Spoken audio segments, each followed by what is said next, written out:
સવારામ બાપા કહે છે ભજનના તમે ભરોસો રહેજો, અંતે નરતે ઓપશે. અમર બીજક જેને હાથ આવ્યું એને કાળ કેમ કરીને લોપશે. હવે આપણે અમર બીજ કોને કહી રહ્યા છીએ અને કાળ કોને કહેવાય અને કાળ કીને ખાય છે? જે આપણું આ મુખ હતું ને એ કાળ મુખી હતું. ખોટું જોતું હતું, ખોટું સાંભળતું હતું, ખોટું બોલતું હતું, આને કાળ મુખ કહેવાય. આપણે આ સદગુરુના ચરણે આ કાળ મુખ દઈ દીધું અને ગુરુમુખ લીધું અને અમર વસ્તુને ઓળખી. એટલે તેમાં સવારામ બાપા કહે છે કે અમર બીજક જેના હાથ આવ્યું એને કાળ કોઈ દી લોપી શકતો નથી. સદગુરુ મહારાજ કાળનો કાળ છે. જ્યારે ગુરુમુખ બની જાય, ગુરુનું મુખ જ્યારે આપણને મળી જાય ને પછી કાળ અહીંયા આગળ આવી શકતો નથી. કાળ અહીંયા હમટો કંપે છે. અમર વસ્તુ જેને જેને ઓળખી છે એને કાળ લાગતો નથી. અમર એટલે જે આપણે સાચી વસ્તુની જે ભાન કરાવી છે સદગુરુ મહારાજે આપણને, જે અમર વસ્તુ છે, આ અમર વસ્તુ લક્ષ્યની અંદર કાયમ આપણે રાખવી છે. અને એ સિવાય જગતની અંદર બીજું કશું છે નહીં. આ અમર વસ્તુ આપણને સદગુરુ મહારાજે ઓળખાવી છે. એટલે તેમાં સવારામ બાપા કહે છે કે જે અમર બીજક જેના હાથ આવ્યું એને કાળ કેમ કરીને લોપશે. તો એનો આપણે ભરોસો રાખવાનો, ભજનનો. ભજનના ભરોસે રહેજો. એટલે ભજન કરવું તો કોનું? એનું કરવું. ગંગા સતી હોત એમ કહે છે કે સેવા કરવી ને તો શેલા જલમ વાળાની કરવી.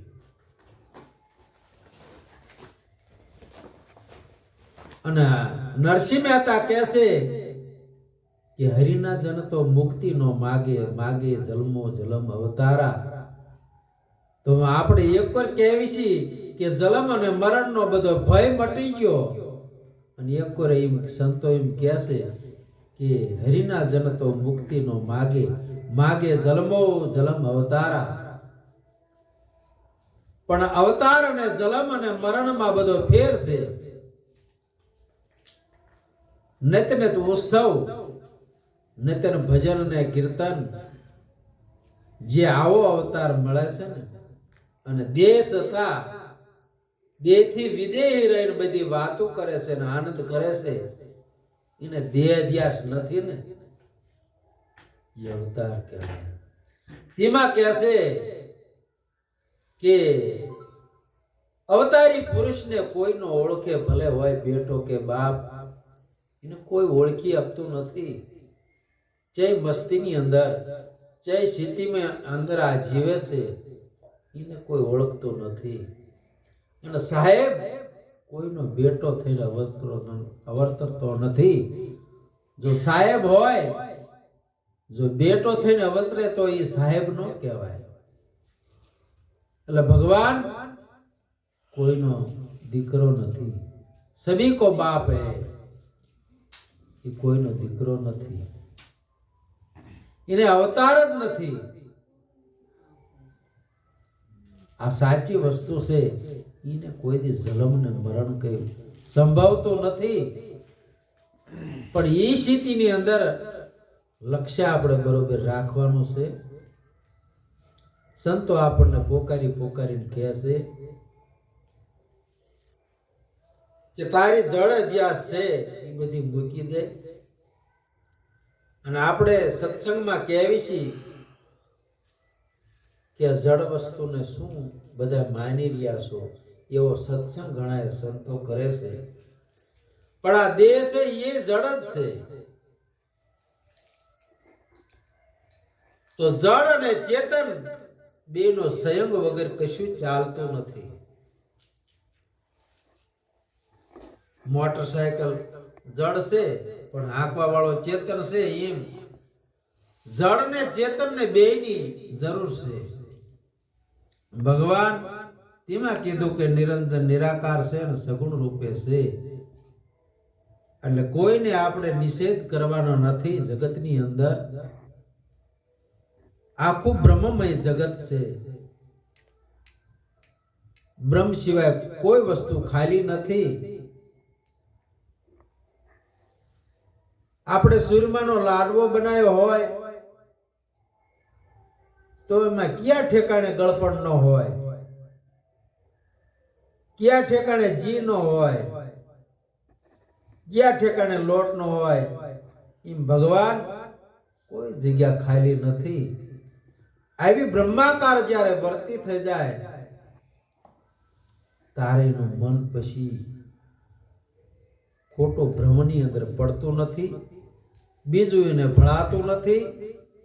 ઈશ્વર સિવાય જગતની અંદર કશું એને દેખાતું નથી. તારે ઈશ્વરમય બની જાય છે. તારે લખતા લખતા આપણે કહેવાય છે ને કે લય થઈ જાય, પોતાના સ્વરૂપની અંદર લય થઈ જાય. તેમાં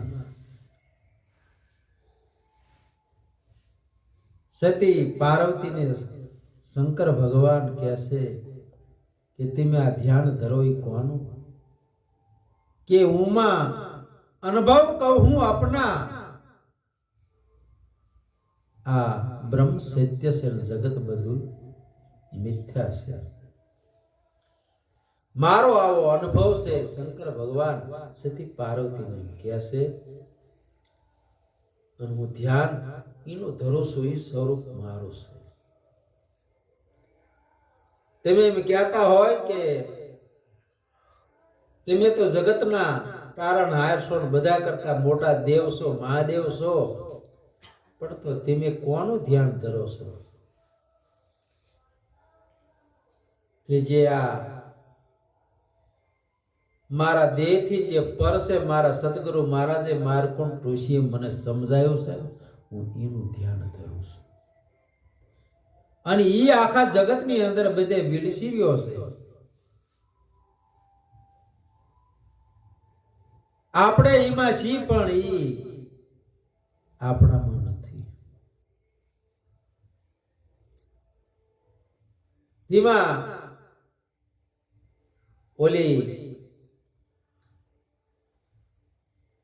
સીતાજીને જે ઓલી રક્ષણ કરવા વાળી હતી ને, આભૂષણ લઈને આવી હતી કે આ ઓઢી લો અને તમે વાતો કરો છો જ્ઞાનની કે રામચંદ્રજી ભગવાન તો બધે છે. તો કે મારા રાવણની અંદર નહીં હોય. કે રાવણની અંદર તો હોય ભગવાન, પણ રામની અંદર રાવણ ન હોય. ભગવાન તો બધે વસી રહ્યો છે પણ રાવણ બધે નથી હોતો. એટલે કે રાવણ નથી બધે. એટલે જેને નોખું ફળાતો હોય ને એને બધું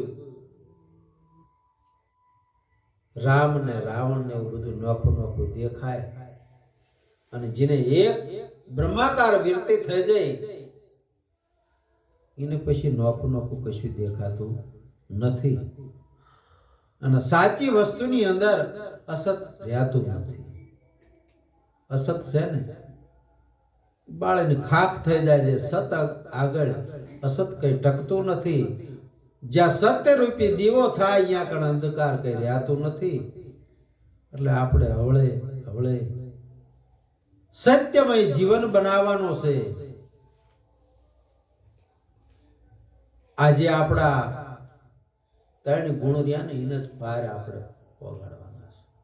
આ ત્રિગુણી માયા રહીને એને ઓળંગવી બહુ કઠિન છે. બીજું બધું તો આપણે સમજી જ આવીશ, પણ જે ત્રિકોણી માયા રહે ને એ જ માયા છે. દીકરા દીકરીઓ વહુ કે પૈસા આવું કશું માયા નથી, પણ જે 3 ગુણી માયા રહી ને ઈ માયાને જાણવી બહુ કઠિન છે, અને ઈ માયાને પાર કરવી ને ઈ બહુ કઠિન છે. જ્યારે રજોગુણ મનની અંદર જ્યારે આવે છે ને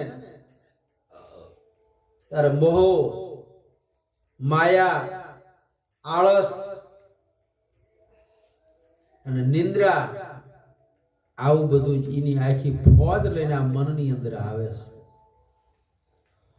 અને તમો ગુણ જ્યારે આવે ત્યારે ક્રોધ, માન, મોટપ અને ઈર્ષા જે આ તમો ગુણના બધા લક્ષણ છે, એટલે જીવાત્મા ને બધું ઈમાનીમાં રાખે છે. આખું જે તમોગુણી જીવન છે ને ઈમાં રાખે છે. રજોગુણી જે જીવન જીવે છે, 3 પ્રકારના માણસો જીવન જીવી રહ્યા છે. કોઈ રજોગુણી